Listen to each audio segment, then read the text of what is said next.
Hi friends, Max Elage here. On this episode of the Corpus Animus Podcast, we decided to do something a little bit different. Kyle and Mia come on and just talk free form. Some of the topics that they covered were toxic positivity, physical versus mental talent, the upcoming CrossFit season, and building effective habits. Listen up. Train along some of the best athletes in the world at the sport of CrossFit. To get a free sample week of our current training cycle, head over to trainingthinktank.com/DSGN. If you're on the go and you want to listen to just the audio version, subscribe to the Corpus Animus Podcast on your favorite podcast app. All right. So we're going to have a conversation. We don't really have a topic. We're just going to hang out and see where this goes. Yeah. So one of the questions I had, I we do have a topic. Well, no, we don't have a topic. I have a question. So you and I started coaching you in the middle of an open. Was it the 2017 or the 2018? 2018 open. The middle of the 2018 open. So at this point, we are about to go into our third open because of the weird schedule. Yeah. Fourth open. The fourth CrossFit Open. Over that span of time, you've gone from like a good athlete. When we started working together, I mean, you had some obvious gymnastics holes, and now you're at the point where you're pretty damn competitive as a female CrossFitter. What do you think when you look back at that and just like reflect back on that process? What do you think the things that have allowed you to do that outside of coaching, not talking about like, oh, what did I program to do that? But like what things Kyle's have allowed awesome, you? and he made everything better. So you should hire him as a coach. No, no, that's not what I was looking for. No, I want to know what it is, whether it's something that you've got mentally, whether it's what is it that's allowed you to make so much progress in the last few years? Cause you really have. If you talk to anybody on the Training Think Tank floor, they'll tell you like who's made the most progress in the last 2 or 3 years. Everyone will say the same thing. What's allowed you to do that? I think consistency. I don't think that I'm like a particularly, I always say this and people are like, oh, you're just getting down on yourself, but it's the truth. I don't think I'm particularly talented. Like I have some things that I'm good at. I'm good at box step overs because I'm tall, but I'm not like, it's not like I'm in CrossFit and like, oh yeah, like you came in with it. I think I just have consistently trained for a long time and learned that like patience is just everything. Like you have to have it or you're going to fall out of the sport before you can reach your goals. Like if you would have asked 25-year-old Mia, like what, I know regionals are gone, but like, what's your goal? Maybe. Like it would have been to go to regionals by 2018 or, which is like looking back, it's like, that's totally unrealistic. I was nowhere close. I don't even know if there were still regionals if I would make it now, but like the progress is just from consistency, just from continuing to show up. All right. So to put that in perspective, do you think that being able to be consistent and being able to have a focus on more of a long-term progression is something that might be talent?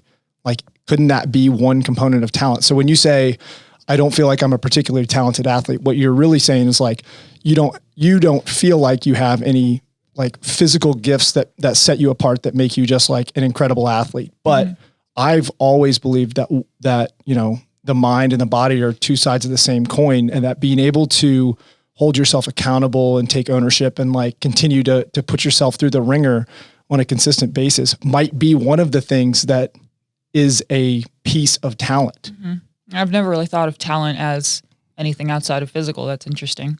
Well, I mean, it has to be in some way, right? So like someone like Matt Frazier couldn't possibly be the best in the world just by being a physical specimen. He's obviously also has a psychological or a mental edge over other athletes, or else there's no way that he'd be doing like. And you're saying that's talent? Like, is talent different than like character? Because that's what I would put that under, like the consistency and the hard work over long periods of time. Well, I've been reading this book called Willpower. I actually just finished it. And one of the things that they talk about in willpower is the fact that people are born with different amounts of willpower. Willpower, another way to think about it, is just self-control. And I think most really good athletes have high levels of self-control, high levels of willpower. They're probably born with a little more.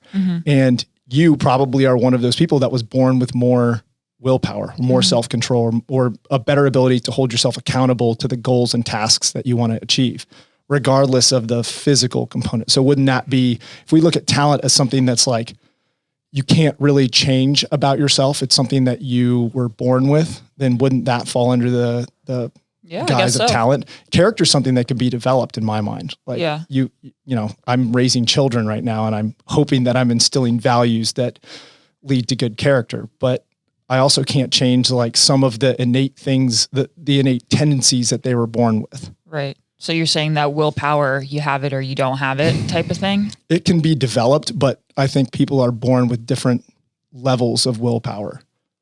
They have a really interesting story in the book about David Blaine, and the fact that when he was a young kid, like I think around 6, you know, he started to really get into magic and like reviewing some of the stuff that, you know, some of the illusions and things that, and tricks that other magicians had done in the past. And one of them was getting used to being like locked in a room, and he had his mom lock him in a closet and deliver food for like 10 days as a 6-year-old or an 8-year-old. And like, I think about my 8-year-old, and there's no chance that she would have the willpower to seclude herself for a day, let alone, you know, 10 days at a time. Also, it's unlikely that I would allow her to do that. But I mean, I just think that like, obviously there's different levels of, you know, innate self-control. I think that's absolutely something that I've observed, at least. Right. That's interesting. I would say for me that it has developed, maybe not so much during the time that I've done CrossFit. Like I think I've been pretty dedicated since I started, and I started when I was maybe 22 or 23. I'm 31 now. But when I played soccer growing up and a little bit in college. I was not like that at all. Like I would always go to practice, but I didn't do extra stuff. Were you the first one on the field? No, not at all. Like I was not particularly talented. Like I played in college, so I didn't suck, but I wasn't like, oh yeah, like she's a star. Nowhere close. And I didn't, like looking back, I'm like, man, I could have been a lot better if I had the willpower that I have now back then. Do you remember making a conscious decision to take more responsibility or have more willpower? Or like, was there a point in your CrossFit career where you were like, damn, I really want to be good at this, so I'm going to make the decisions that are more challenging versus in the past? Looking back at your own past, you're like, man, I haven't done this in the past, and that's what's led to me, you know, feeling unfulfilled in it. Or, you know, I don't know if you do feel unfulfilled in your soccer. That would be a really interesting conversation to have. But I think there's 2 parts to it. One, I think I like CrossFit way more than I ever liked soccer. Yeah. Like I just played soccer. Like it was never a question. My family's from Brazil. Like I grew up in a Brazilian household. My whole family lives in Brazil. And it was just like, you just play soccer. That's just what you do. And there was never a question of it. I was probably more suited physically to play other sports, but I never did them. I just played soccer. So there's that. I don't remember ever sitting at home and being like, like I'm so excited for my WOD today being like soccer. Like it just wasn't like that. I just went to soccer. And maybe that's an age thing too. It could also be a team versus individual sport thing. So I was a swimmer, and as someone coming up in an individual sport, so first off, I did love swimming, but I love CrossFit way more than I love swimming, just to put that out there. But I remember all I could think about, and like in high school when I would be getting through, you know, the last 2 periods, I'm like, man, I cannot wait to get in there and just crush this next training session. But when I think it's different when you're swimming. Yes. I think there's a difference between an individual and a team sport in that, like. But I hate individual competitions. I know, and I'm gonna get there. But CrossFit is an individual thing. Like the work that you put in every single day on your, and for people listening or anybody that's watching, like you've got to understand how dedicated Mia is to improving things. Like she wants to get better at handstand walking, at getting faster at handstand walking. It's not like she doesn't have handstand walks or like fails handstand walks. She literally just wants to get faster. And the amount of time and effort that she puts into improving that is unlike anything that you've probably seen. Most people have never seen people put that kind of time and effort into improving a skill or task. And shout out to Myra, my handstand coach. Yeah. And it's getting way better. But like Myra's writing the stuff on the paper, and you're the one that's in the gym doing it. Like I've coached lots of people over the last, 10 years, And there's a big difference between people that do take ownership in the way that you have, that are like, you are responsible for getting better. And I think that's where I was going with the individual sport is like the work that you do, you see the result. Like it is an improvement in your capabilities.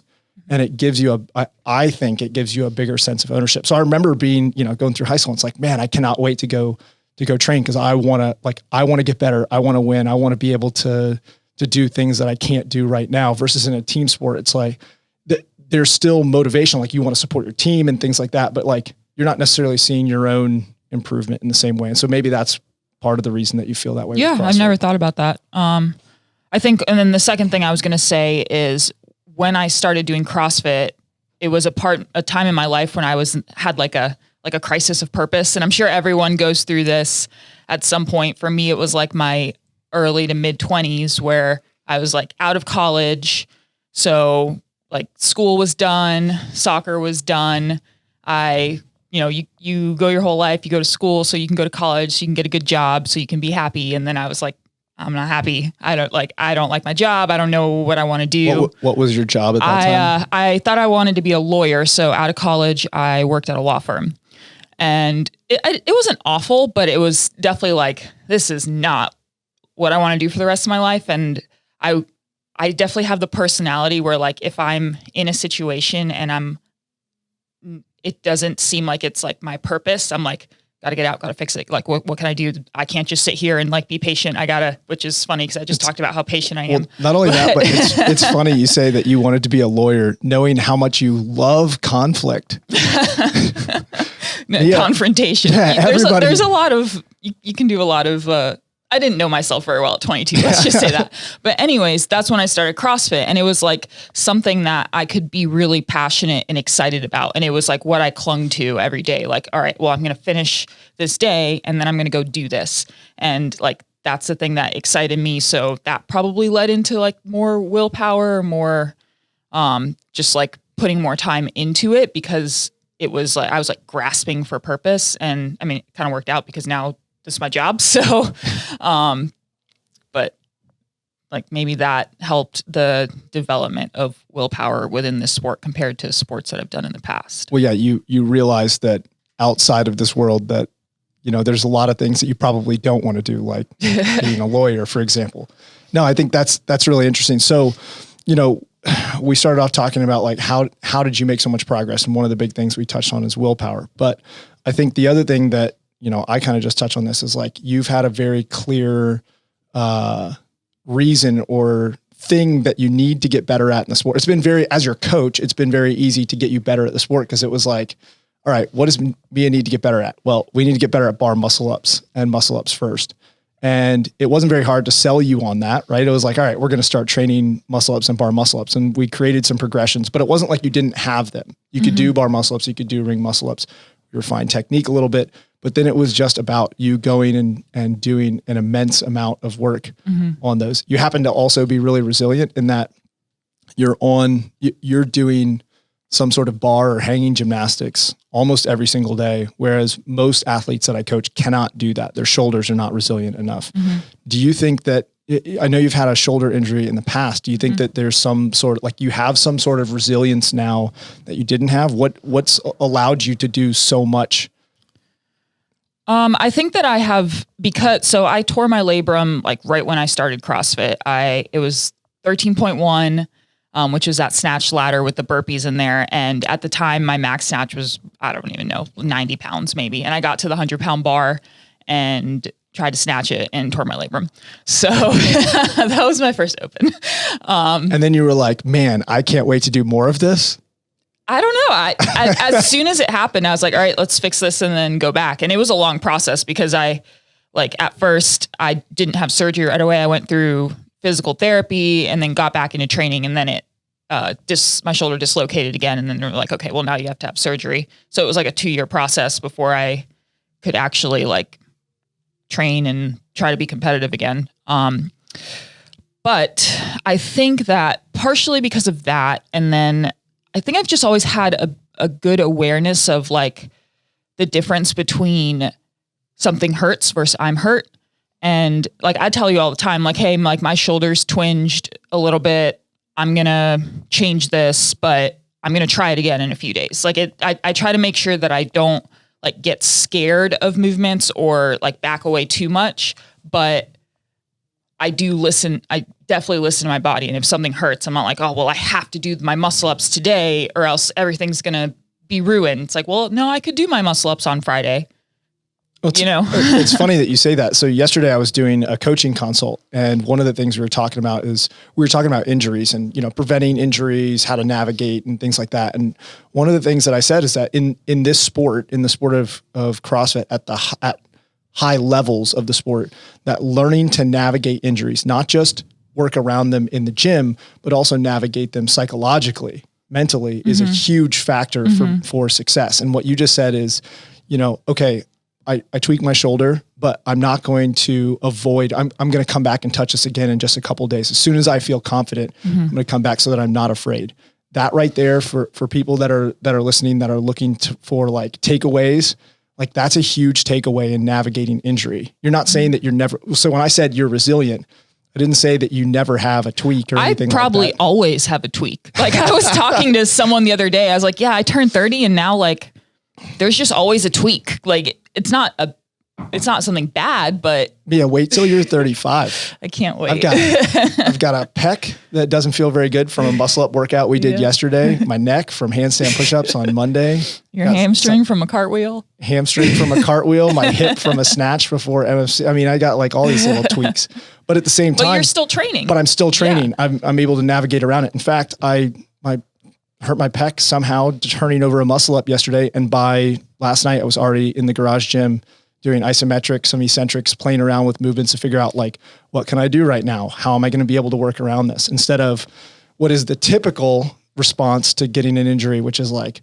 woe is me. Man, I'm so sad that I'm not going to be able to do exactly what I want. And just to be clear to everyone listening, I still feel those things. Like you can ask my boyfriend, Kyle, I'll go home and be like, I'm depressed. Like I couldn't do my session today. Like I definitely feel those things. And I think it's okay to feel those things. It's the actions that you take afterwards. Yeah. So, I don't know. You say you feel those things. I think at this point I may not, but it also might be a temporary thing. But where I'm still on you're like the most annoyingly positive yet great influence of a human being. So, okay. So I read about this thing the other day. I talked to Max about it. It's called toxic positivity. Oh boy. Yeah. It's another one of those, it's like another one of those things where I'm like, oh, that's a thing. I think that might actually be like, as I was reading it, I was like, oh man, shit. I think this is me. I feel attacked. But as I talked to Max, toxic positivity. So I'm going to do a terrible job of explaining this, but, so essentially it's like people that, they basically say like, I don't feel any negative emotions, or they like quash negative emotions or have trained themselves. You mean when you walk around and you're like, I don't get tired? Yeah. Well, that might be just lying to yourself to make yourself be able to keep going. And it can be a very successful strategy as an athlete. But I think that, like I said, I'm not going to do a good job of explaining it, because honestly, I don't understand it, because I still kind of feel like that I'm a person who tends to be able to take a situation and flip it and turn it into a positive, put it in perspective. And I've always found that to be a successful strategy in my life. And as a coach, it's been a good tool for getting people to move past perceived failures in training. So maybe I am suffering from toxic positivity, but it's also a valuable, it's a valuable tool as a coach and an athlete. That may not be accurate, right? Like at some point you have to feel some shit. Like what's going to motivate you to train harder if it's not like feeling the pain of failure? And I promise that I have felt the pain of failure of falling short of goals many, many times. I just bounce back from it very quickly. Yeah. I think that's the theme is, you're going to feel what you feel, and that's okay, but it's your actions that define your next step. So just keep showing up. But to the point of talking a little bit about, injuries, and then like, I'm depressed. I think what happened is when I retired, quote unquote, from CrossFit the first time in like 2016. He tried to retire. Yeah, I tried to moved retire. Here. I did say, I was very clear that when I became a master's athlete again, that I was going to start competing, but like my body needed a break. Yeah. That's what I kept telling myself. That was the narrative that I, kept telling myself. And I was frustrated. I couldn't squat consistently because I felt like I had a dagger in the outside of my knee. I tweaked my back right before the 2016 Open, like 2 weeks before, and then my SI hurt throughout the entire Open. Like I was just so tired of dealing with that pain. I didn't have the willpower anymore to. And that's around when you had Addison, right? Your second child. So I was about to have my second kid. We had just moved here. Like I had a much bigger client load than I was used to. Like it was just like all the all the needles or all the straw on the camel's back all at once. And I think that was like, I felt it then. I felt I'm so depressed that I can't do what I want, that I'm just not going to do it anymore. And I just didn't train very much. Like I trained when I wanted to, which wasn't very often. I did a lot of meditation. I did a lot of mobility work. I did a lot of those things. But I got through a lot of I actually worked through, from a movement perspective, a lot of the pain that I'd been dealing with for a long time. My knee, for example, I'd had knee surgery, didn't solve any problems. It felt worse after my knee surgery. Like I'd done PRP, and PRP, like maybe a slight help, right? But it was very temporary.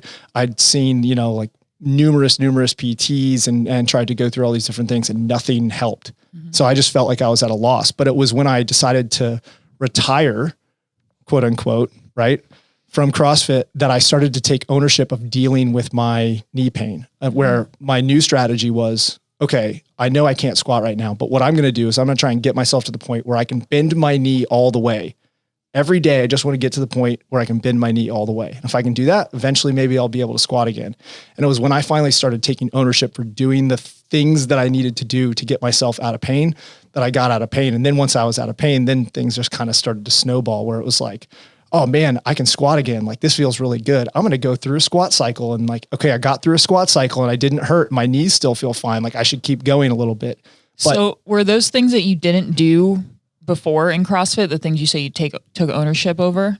Yeah, for sure. You got to remember that I started CrossFit at a time where that wasn't like part of like knee prehab, taking care of my hips, doing like, yeah, Kelly Starrett was pushing like some banded distraction drills and things like that. But like, there just wasn't that much information out there about how to take good care of your body while competing at a high level. It was all stuff that I kind of had to learn through trial and error, and like, just honestly mess up over and over and over, and, like get plenty of injuries, and then figure out how to uninjure myself and learn how to train around it. So like, they weren't things that I was doing at the time. I was just, just beating the shit out of myself. And then when I felt like I was ready to go again, I'd go beat the shit out of myself again. Mm-hmm. So do you think it was you just learned those things at that point, or you were just more mature and disciplined and ready to do them, or you had no choice but to do them? I think it was a combination of everything. So Max around that same time had gotten super into movement work. So I was like drawing from him. The movement culture had started to become really big with like Ido Portal stuff. And so I was like drawing from that. But I'd seen a lot of PTs and they'd given me a lot of drills. I just wasn't doing them. You know what I mean? I was like expecting to go in and have them dry needle something and it be fixed. And the reality is that as a 31-year-old, getting some dry needling done on a knee that's been hurting for 3 years isn't going to fix the problem. Mm-hmm. That's just not it. Like you have to actually do all the exercises and drills and things like that to change your movement patterns, to change. Like I still couldn't tell you what was wrong, but I know the things that I did to make it feel better. And I did those every day until it felt better permanently. And now I can squat without pain, without warming up as a 35-year-old CrossFitter, as a pretty good 35-year-old CrossFitter. I feel like that's a and then those things that you did, now are they just like in your back pocket and you pull them out when you need them, or do you still do them every day? I take very good care of my body at this point. I spend at least 30 minutes every day, should say every day that I train, at least 30 minutes pre and post, taking good care of my body. When I'm Max has talked about this before. I have a sauna in my house. When I get out of the sauna, I do mobility work. I use the sauna every day. I do a lot of my work in You have an ice bath being delivered today? Yep. I'm building an ice bath. Oh, sorry. I'm converting I'm converting a deep freeze into an ice bath. So, but that's being delivered today. And Kyle's going to come over and help me out. Yep. Yeah, like I've organized, it's definitely changed the way that my life is organized so that I can train the way that I do. Like I do a lot of my work in Normatec boots. Like I just sit in Normatec boots and write programs versus what sitting in the past. Sitting was one of the things that made my SI hurt. Figured out that I need to sit in a kneeling chair, which we have one. I have one for my home office now too. They're so much better for your back than sitting in these chairs. And when I sit in this chair, my hip or my pelvis tucks back. I go into what would look like a butt wink. Like if someone took a picture of me from the side sitting in a regular chair, it looks like I'm in a butt wink in the bottom of a squat. And then I do that for hours. Oh, Chris has got the chair. Yes. This is my desk chair. You can get these on I got wherever. it on Amazon. Yeah. But what that does is it puts you in a position where your lower back isn't in this like crappy rounded like disc compression position. I got a stand up desk. I got a wobble board for my stand up desk. You look at this and each one of those things, like if you just integrated one of those things into your workday, it's not going to do very much. It was all of the stuff, creating a consistent mobility routine, changing my habits, my posture, like changing all those things. And like we said, taking ownership, like you said originally, why have you been successful? Because you've taken ownership. You have willpower to keep yourself going. It's the same thing. Chris has a question. Any thoughts on if I listened to this podcast and I was like, oh, I got to do all that stuff? Thoughts on someone trying to do them all at once? Yeah. But I'll Chris's question was thoughts on if someone listened to this podcast and was like, yeah, I got to do all those things at once. How do we do it? Yeah. I wouldn't do all of it at once. One of my favorite books. It would also be very expensive to do it all at once. Yeah, it would. Yeah, all the things you just listed. Oh yeah. That's something that I've, each one of those things has been added over the course of like 5 years versus all at once. But one of my favorite books is Atomic Habits. And it is very clear in there. And I think this is something that's borne out in my experience working with athletes and with myself that like, if you try and go all in, every time someone tries to go, I'm going 100% in, like it just backfires. They can't handle that much change at one time. This is just like a little correlation to that. I recently started getting into plants and some of my friends are really into it. And I was asking them for advice and they're like, don't get too many plants at once. Get 1 or 2 plants, figure out how to keep them alive, and then move on. And did I listen? No. I got like 7 plants at the same time, and now 2 of them are dead. So don't get too many new habits at once because they'll die. That's a good way. That's a great analogy. No, if I were going to start... Nice, Chris. What's funny is it's the succulents that die. The ones that are supposed to be easy. I can't keep those alive. Haley's got like 10, 15, and they're all living. Yeah, Haley's she's better at taking care of good at stuff. Living things. Yeah, with her 2 children and you. Oh, wait, what? What's that, Chris? Oh, yeah, to my point. So where would I start? I would start with adding a consistent mobility routine that you can make it really simple for yourself. And you can do something like get a GoWOD mobility subscription or get a ROMWOD, or you can, hire a coach. Coaches are great at this. A training think tank coach knows quite a bit about movement because we've all kind of been through this and like been through a trial by fire with movement.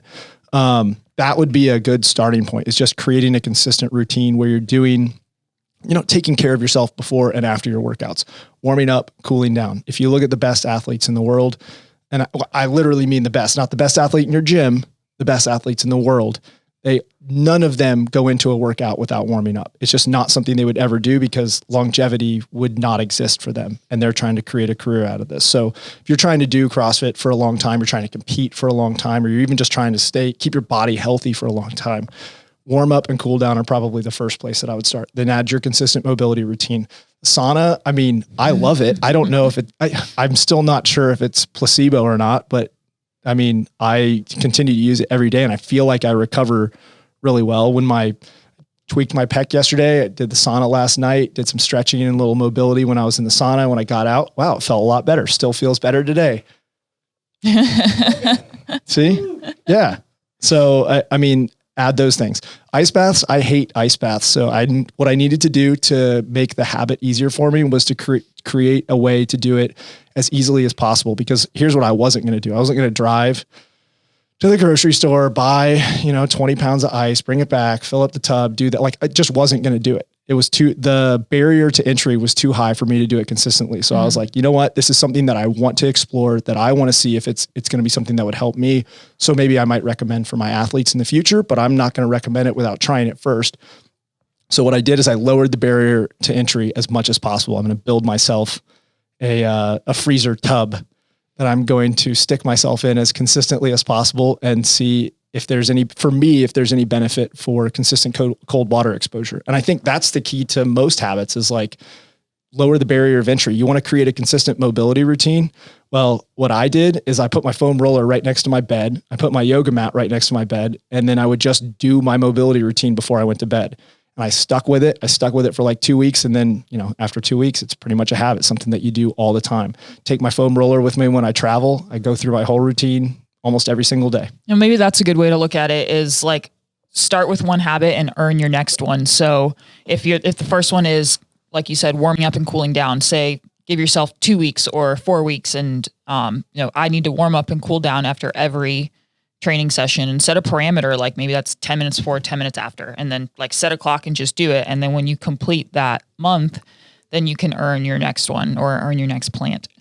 You touched on a great point there. And I think one of the best strategies I've seen for people to do that is to set the timer, set a 15-minute timer, use the whole thing. Yeah, for sure. Use a clock. I think that for some reason with CrossFitters, that just like works better. Like just set a clock and 10 minutes you have to be on the bike for 10 minutes, or you have to be on the bike for 10 minutes afterwards, or whatever you need to do. As a coach, do you write warm-ups and prep and mobility things for your athletes consistently? It depends on the athlete. But I would say for most of them, no. I leave that on them to do on their own. I do. And then every once in a while I coach an athlete like you, or I could name a handful of others, that when I write it, they're like, this is annoying. I'm going to do my own thing. I'm like, okay.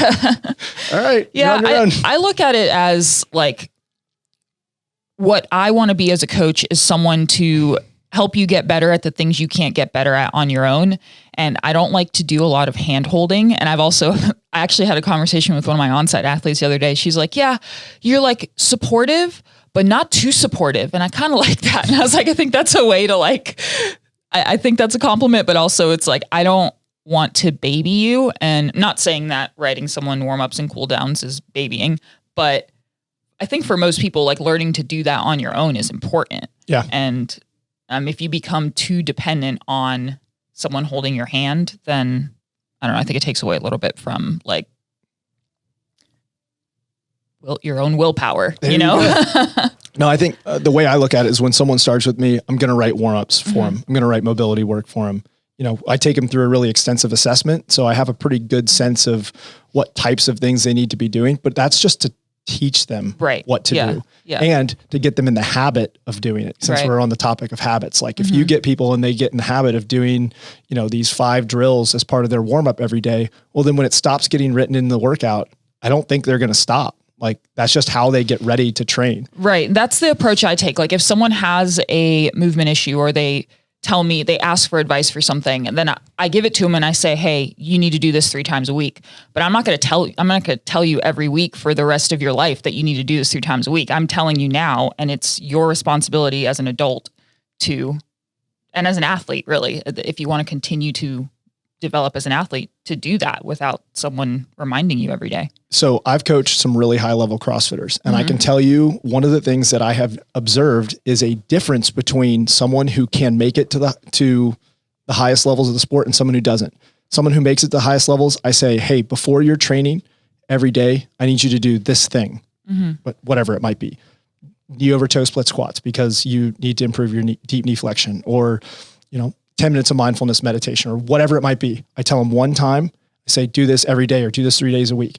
And they do it. And I don't have to ask them again. I don't have to remind them. Like I can ask them 4 weeks from now, like, how consistent have you been with this? And they're like, yeah, I've done it every day. Right. The ones that don't are the ones where you tell them and then they don't do it, where they're like, they need to be told over and over and over. And that is a great example of the difference in ownership, right? People that make it to the top take ownership for their training, for the things that they need to do to get better.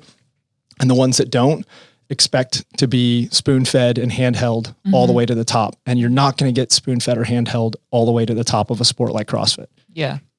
Maybe swimming, but not CrossFit. Well, you said CrossFitters are a lot tougher than swimmers, right? Yeah, that's been my experience. Sorry, I didn't mean to call you out on that one. Well, I've worked with both populations, and I swam competitively for 15 years. I've been doing CrossFit for like 11.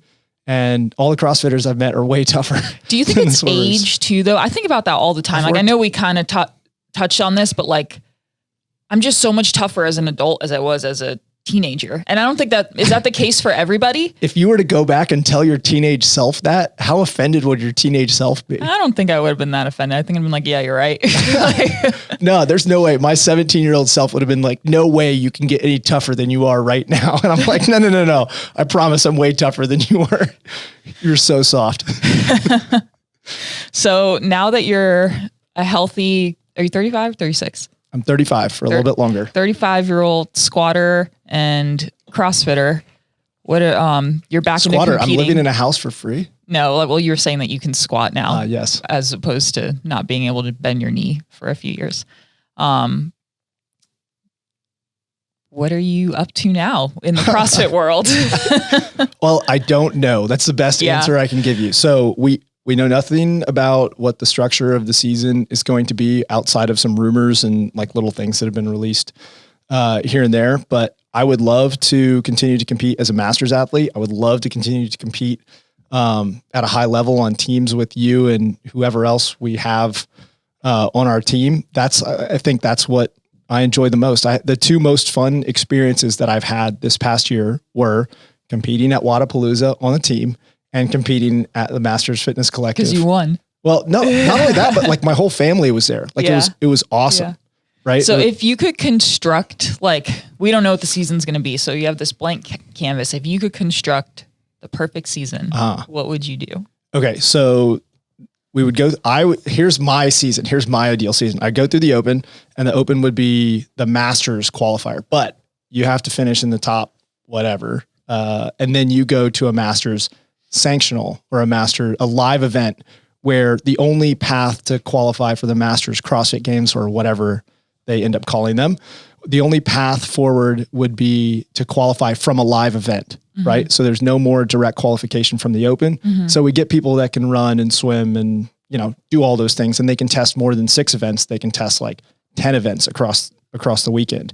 So that would be how I would qualify. So it's kind of like a regionals. Yes, exactly. But maybe have it be more of a circuit style where, you have to finish in the top 200 in order to qualify for these events, but then there's 5 different events and you can choose the one that you want to go to. Something like that. Top 5 go from each of those.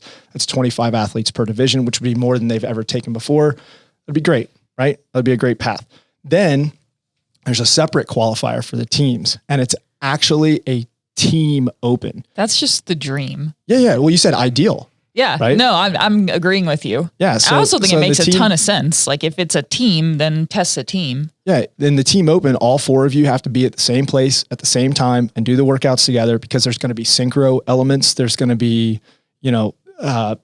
elements that are required for good team competition, communication, strategy, synchro, which I already touched on. I'm going to touch on that again. But like those things need to be tested in whatever qualification structure they have for teams, because those are a much bigger factor in determining how well a team finishes than just purely the fitness of the teams in an individual qualifier. So that would be something that would be separate. So like I do my February Open, which ends in April. Then I have a month off. Then in May, I do my team Open. And then I've already qualified for the Masters Games, because in April I went and did a sanctional and qualified. And then after I do my May team qualifier, and then we go qualify for the games at some sort of team sanctional afterward. And then I go to the games in 2 things. Wow. Look at you. Wow. And are these separate games? 2 different weekends. 2 different games. Spaced apart by 4 weeks exactly, so that I could re-peak for the second one. Wow. There you go. I'm going to highlight the team stuff, because that's what I'm most interested in. Do you think that judging would become a nightmare if they did like a synchro, if there were synchro movements in a team Open? Or I don't think that's any more of a judging nightmare than the way online judging has been done up to this point, because then you just have you have a judge on each side. So if there's 2 athletes doing chest to bar, you have one on each side. And if either judge raises their hand for a no rep, that's a no rep. That one's thrown out. I think the judging for that is as straightforward. Watch your person, and then there's going to be video review as well, where, they're going to slow the videos down into slow-mo and then dock you every single possible no rep, as has been done in the past. And I feel like it'll be a decent system it'd be a better system for finding the best teams than the system that they've used up to this point. Right. Now. Yeah. A few years ago when we did the Mid-Atlantic qualifiers, it was actual team events and they did have synchro movements. And I don't know how in-depth the video review was, but they did video review synchro movements. So it has been done. It might create some controversy, but doesn't judging always. Yeah. Well, and every change is always going to be met with resistance. That's just the reality. I hope we get some info soon, though. I'm ready to plan seasons, not just for myself, but for my athletes. And I was going to say, do you have a lot of athletes, or do you have a handful of athletes who feel very lost right now? I know you mentioned that you're like, man, I feel a little lost without having a season structure. Do you get that from your athletes as well? I think a lot of my athletes are doing a really good job of just being focused on the things that they need to improve on, because no matter what the season turns out to be, they still have to get better at this and get stronger or whatever for when that's going to happen. Such a stoic philosophy. Control what you can control. Right. But I'm sure that there also is that I feel it. Like I want to know I want to be able to prep for something. And that's mostly because that's what I find the most joy and excitement in. Like competitions are awesome and I really like competing, but my favorite part of the sport is, especially when I'm on a team, prepping for an event. I think it's so fun. It's exciting. Everyone gets real serious. I find serious stuff fun. Maybe that's why we make a good team, is that your favorite part is the preparation and my favorite part is the competition. So you keep me focused when we're prepping, and then I keep you focused or maybe grounded when we're actually at a competition. Yeah, maybe. There you go. But hopefully we get some info soon. But yeah, most of my people I think are just really good at staying focused. And I think part of that is a lot of my athletes, they're not at the level yet where their whole season is based on a competition. Like they still need to get to their goals, they still need to get way stronger or develop their skills. So it doesn't really matter when the competitions are. You got to keep working on getting your muscle ups. But I think what you laid out, which is stay focused on developing your priorities right now, or everybody knows they're going to have to do the open. Like the athletes that I have that are, potential. Or do we? Well, the athletes that I have that are potential individual games or sanctional or regional or whatever you want to call it, qualifiers, they're going to have to do the open. For sure. And so right now we're 11, as of the filming, we're 11 weeks out, it may not be 11 weeks out when this is released, but they have to prepare for the open, and the open's not going to be vastly different than it ever has before. It's still going to be something that's done.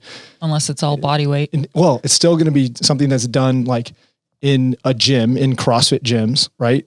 It's still going to be something that has at least dumbbells or barbells. It's going to have body weight movements, gymnastics bars. You're going to do some handstand walks. We know in general, the list of movements that have been used in the past. We know the structures of those workouts. Like it's nothing that's like super unknown. And we do know the date that the open is going to happen. We know that the open is going to happen. So there's not that many unknowns. You have to prepare for this thing and you're going to have to do well in it. Right. And that's it. Yeah. Right. There's nothing else to worry about right now except for controlling what you can, which is preparing for that open. Right. But then what do you say for the people who probably don't have much of a future coming out of the open this year? Like they can't, prep for maybe Wadapalooza is their goal or whatever other competition that isn't going to exist. What would you tell them? I would say that the only thing that we have that's guaranteed right now is something like the open. So let's focus on preparing you as well as possible for the open and use that as a benchmark to kind of guide your program moving past there. Yeah, so I like that. Rather than looking at the open as like a definer of of how well your season has gone, let's look at it as a steering mechanism. Like, all right, you did great in these 3 workouts that were all longer time domain, but these shorter, heavier workouts were the biggest weaknesses. So let's focus more of our time on developing this time domain and, these loading parameters versus going down versus looking at it like, oh, you failed because you didn't do well in the open, or you didn't qualify for the next thing. If there is a next thing. Yeah. Oh, is the Open the CrossFit Games this year? I mean, it kind of was last year, or at least the way Sort to of. it. It was the way there was no other way, right? Unless you happened to go to those 3 or 4 sanctionals that existed. Well, not only that, but the Open was kind of the CrossFit Games because, we hosted the CrossFit that's Games true. stage 1 in the gym right here. It was kind of cool and also anticlimactic at the same time. Yeah, it was a good experience, but hopefully it's the only experience of that nature, and we can move on to in-person events again soon. I totally agree. All right. I feel like we've kind of hit a standstill. Chris says we're good. All right. Thanks, guys. Where can we find you on Instagram? All right, Mia, where can we find you on Instagram? What is my name? At Mia Gianelli _TTT. I'm pretty sure that's it. Yeah, mine is as simple as that too. You It's can watch her every Thursday on the hit YouTube show. Oh yeah, the Throwdown every Thursday, 1 p.m. yeah. on YouTube. Woo. You can watch Kyle in the classroom. Yeah, I'm on the Classroom occasionally. Quite a few series in the on the TTT Classroom where you can learn how to be a great coach. Continuing education for all your coaching needs. Check Thanks, it out. guys. Bye.